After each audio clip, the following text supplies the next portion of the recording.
The muscle up is one of the foundational skills in calisthenics. It not only looks cool, but it also targets multiple muscle groups, builds explosive strength, and improves overall athletic performance. I've made a video about the technique, but how strong should you be before applying that technique? That's what I'll cover in this video.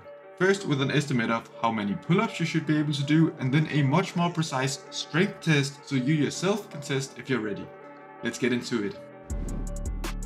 If you can complete around 10 to 11 clean pull-ups, then chances are you're strong enough for the muscle up. You certainly have the strength base to start learning it and experimenting with the technique, but that number could be lower and it could be higher. The reason pull-ups works as a general estimate is of course because the muscle up is almost entirely pulling. But the reason pull-ups at the same time is an imprecise estimate is because it's a vertical pulling movement and the muscle up is not. If you pull vertically when trying to perform a muscle up, the bar will stop you in your path, and that's why in the muscle up we move around the bar by leaning back and pulling diagonally. And actually it's very common for people to have a strong pull-up, but because they're not accustomed to a diagonal pulling path, they fail to transfer that strength effectively. Put into perspective, someone capable of 11 pull-ups will likely get outperformed by a person who can do just a few diagonal pull-ups, even if that person can only manage, let's say, 7 to 8 pull-ups. And as a side note, if you want to speed up your muscle up progress, this of course means that you should implement diagonal pull-ups in your workouts rather than just focusing on high rep regular pull-ups.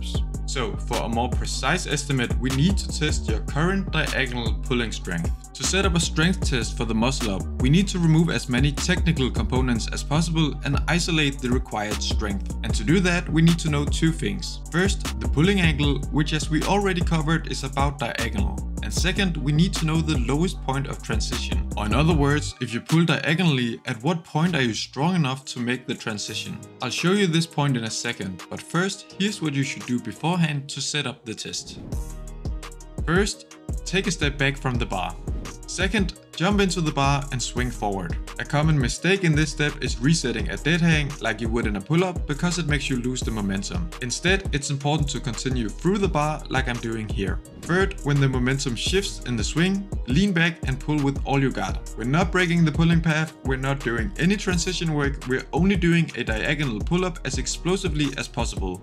This is me pulling with the same strength I used for a muscle up, but without focusing on the transition technique. And after doing this many times, I always come to the same conclusion. When your lower chest is at the height of the bar, this is when you're strong enough to pull yourself over the bar. So when you're at the highest point in the pull, step 4 is to notice the height of your lower chest in relation to the bar.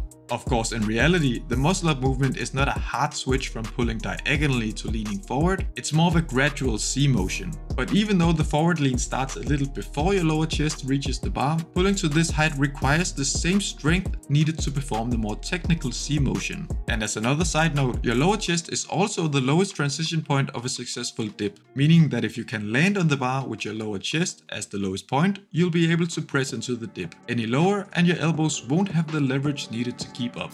I recommend filming yourself from the side when performing the test, like I'm doing here, to see your body position in relation to the bar. And if you can hit the benchmark at your peak height, then you're ready for the strict muscle up from a strength perspective. But of course, this principle also applies with technical components added, like the kip or the hip drive. For example, if you can reach that same height when kipping, well, then you're ready for the kipping muscle up. I hope this video helped. I'll see you in the next one.